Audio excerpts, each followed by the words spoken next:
Hello दोस्तों, मैं मोहित स्वागत करता हूं आपका मोहित टेक्निकल साइट पर। आज मैं आपको न्यू एजुकेशन पॉलिसी के बारे में बताऊंगा जो 2020 में लॉन्च हुई है और अभी जून में लॉन्च की है मोदी सरकार ने। उस पॉलिसी में क्या क्या नए रूल्स हैं, क्या क्या चेंजेस आएंगे हमारे आगे एजुकेशन सिस्टम में, इन सब के बारे में मैं आगे आपसे डिस्कस करूँगा। तो टॉपिक शुरू करने से पहले अगर आपने चैनल को सब्सक्राइब नहीं किया है तो पहले चैनल को सब्सक्राइब कर दें और बेल आइकन को भी ज़रूर से दबा दें ताकि चैनल पर आने वाली सारी अपडेट्स आपको मिलती रहें। इस चैनल पर आपको एजुकेशन अपडेट्स, टेक्निकल अपडेट्स और फ्री कोर्सेज की पूरी इन्फॉर्मेशन दी जाती है। तो चलिए शुरू करते हैं अपना आज का टॉपिक।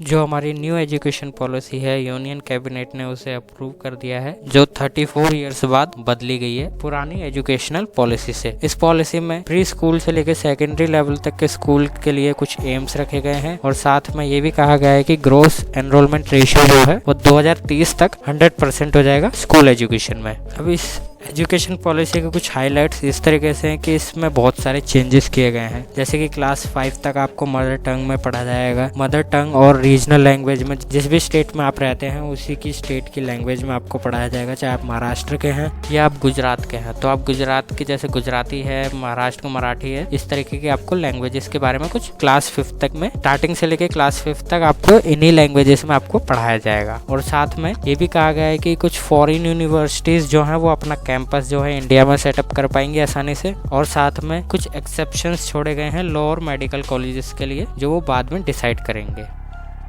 जो इस नई एजुकेशन पॉलिसी में जो चेंजेस हुए हैं वो कुछ, पहला चेंज ऐसा है कि 5+3+3+4 सिस्टम आएगा, जो 10+2 सिस्टम को हटा दिया जाएगा। इसमें 5+3+3+4 सिस्टम में आपको एज 3 से लेके 8 तक और 8 से लेके 11 तक, 11 से लेके कुछ इस तरीके से जो है सिस्टम आपका चलेगा। इसमें आपको 12 साल तक की कुछ स्कूलिंग कराई जाएगी और साथ में 3 साल तक आंगनवाड़ी या फिर जो प्री स्कूलिंग होती है छोटे बच्चों के लिए वो आपको दी जाएगी। इसी नई एजुकेशन पॉलिसी में दूसरा चेंज कुछ इस तरीके से है कि आपको जो है स्टार्टिंग में जो 3 साल है वो चाइल्डहुड केयर सेंटर में या फिर एजुकेशन सिस्टम के अकॉर्डिंग आपको आंगनवाड़ी या फिर प्री स्कूल में रखा जाएगा, जिसमें आपको 5 से 6 साल तक के लिए रखा जाएगा। जो आपके बच्चे हैं उनको रखा जाएगा ताकि वो जो प्री स्कूलिंग की जो एजुकेशन है वो ले सके एज 3 से लेके एज 5 to 6 तक।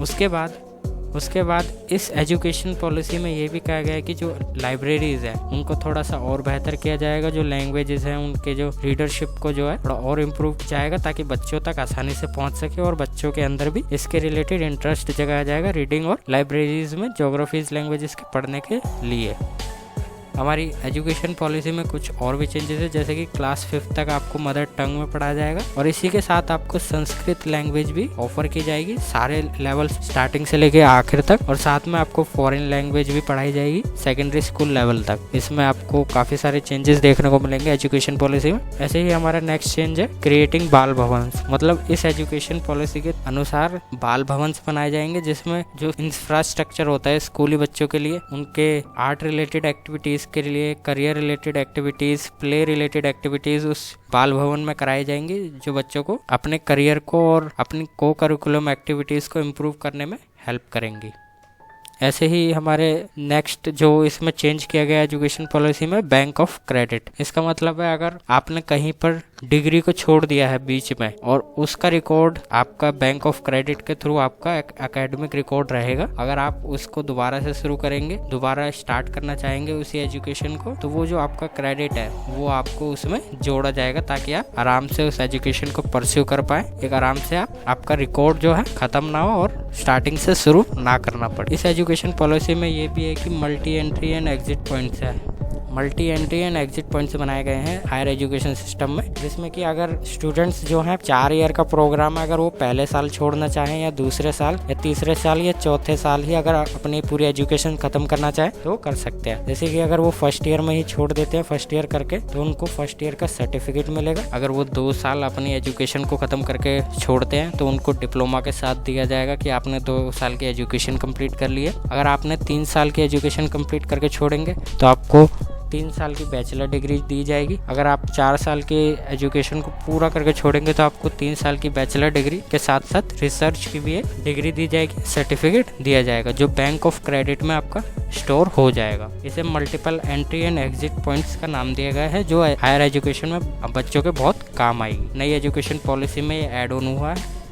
ऐसे ही हमारा कुछ और रिफॉर्म्स है, जैसे कि स्क्रीन पर देख ही पा रहे हैं। जैसे कि 2030 में जो मिनिमम डिग्री है टीचिंग के लिए, क्वालिफिकेशन के लिए, वो 4 साल की कर दी जाएगी जो बीएड डिग्री है। और ऐसे ही एफिलिएशन ऑफ कॉलेज जो 15 साल के लिए फेस होगा एफिलिएशन कॉलेजेस का, जो स्टेजेस बाय मैकेनिज्म को फॉलो करते हुए अपने कॉलेजेस में फॉलो करेंगे। ऐसे ही हमारा नेक्स्ट जो चेंज आया है हमारे जो नेक्स्ट एजुकेशन पॉलिसी में जो इंक्लूड किया गया है कि जो क्लास 10th और 12th के बोर्ड एग्जाम है वो कंटिन्यू रहेंगे, लेकिन उनके साथ ही जो बोर्ड एग्जाम है वो साथ में ईजी कर दिए जाएंगे, ताकि जो कोचिंग की और जो मेमोराइजेशन की जो दिक्कत हुआ करती थी बच्चों को वो रटनी ना पड़े। उनको कोर कंसेप्ट समझाया जाया करेगा। कोर कंसेप्ट के बेस पे ही टेस्ट लिया जाएगा। बोर्ड एग्जाम होंगे उन्हीं कोर कंसेप्ट के बेस पर, उनको रटने की जरूरत नहीं पड़ेगी, वो आसानी से कोर कंसेप्ट के बेस पे अपने एग्जाम्स दे पाएंगे। ऐसे ही हमारे नए एजुकेशन पॉलिसी में ये भी है कि जो रिपोर्ट कार्ड में कुछ चेंजेस आएंगे, जैसे कि उन्हें 360 डिग्री के हिसाब से उन्हें रिपोर्ट कार्ड तैयार किया जाएगा बच्चों के बेसिस पे, जैसे कि उनके टीचर के असेसमेंट पे खुद वो कैसे असेस करते हैं अपने आप, और साथ में जो उनके जो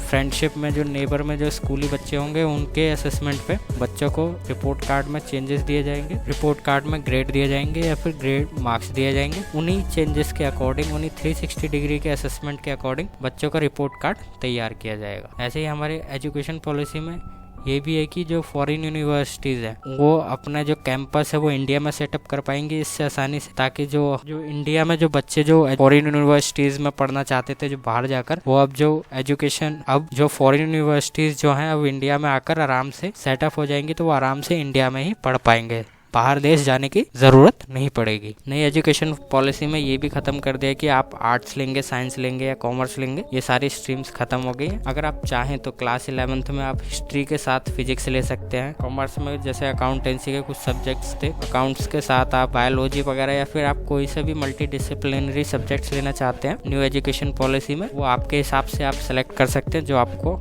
अपने हिसाब से सब्जेक्ट्स पसंद है। ऐसे ही नई एजुकेशन पॉलिसी में एक ये रिफॉर्म भी आया है कि नई एजुकेशन पॉलिसी में नेशनल एजुकेशनल टेक्नोलॉजी फोरम भी क्रिएट किया जाएगा, जिसमें कि आइडियाज़ लिए जाएंगे लर्निंग को बढ़ाने के लिए, लर्निंग को एनहेंस करने के लिए, अच्छा बनाने के लिए, असेसमेंट के लिए, और उनको प्लान कैसे करना है, लर्निंग को और अच्छे से कैसे बनाना है, एजुकेशन सिस्टम को और अच्छे से कैसे क्रिएट करना है, कैसे आगे बढ़ाना है, वो सारे नेशनल एजुकेशनल टेक्नोलॉजी फोरम जो प्लेटफॉर्म बनेगा उस पर डिसाइड कर पाएंगे और उस पर आइडियाज़ जो है एक्सचेंज कर पाएंगे इसके रिलेटेड। हमारी ऐसे ही लास्ट जो कुछ मेन हाइलाइट्स है इस एजुकेशन पॉलिसी के, इसके अकॉर्डिंग आपके लिए नेशनल टेस्टिंग एजेंसी में एंट्रेंस एग्जाम जो है कंडक्ट करा जाएगा ऑल ओवर इंडिया, जिसमें पहले से ही वो जेई मेन और एंट्रेंस एग्जाम लिया करती है एनटीए वैसे भी, और कुछ चेंजेस भी किए जाएंगे एनटीए में ताकि वो ऑल ओवर इंडिया में कुछ और जो एग्जाम्स है वो कंडक्ट करा पाए और कुछ एग्जाम्स जो है इसमें ऐड ऑन किए जाएंगे। न्यू एजुकेशन पॉलिसी में वैसे काफ़ी सारे चेंजेस आएंगे जो हमारी आने वाले एजुकेशन में काफ़ी सारे हेल्पफुल करेगी, और साथ में आने वाले एजुकेशन सिस्टम्स में स्टूडेंट्स के लिए काफ़ी सारी हेल्पफुल हो पाएगी, ताकि वो आसानी से अपने करियर को परस्यू कर पाएँ और अपने एजुकेशन सिस्टम में इतनी लायबिलिटी के साथ पढ़ पाएं। तो दोस्तों, आपको वीडियो कैसी लगी? अगर वीडियो अच्छी लगी तो वीडियो को शेयर जरूर से करना और चैनल सब्सक्राइब जरूर से कर देना, ताकि चैनल पर आने वाली सारी अपडेट्स आपको मिलती रहें। इस चैनल पर आपको वैसे भी फ्री कोर्सेज की भी अपडेट्स दी जाती है और कुछ एजुकेशनल अपडेट्स भी मैं इस चैनल पर देता हूँ। वीडियो को पूरा देखने के लिए धन्यवाद।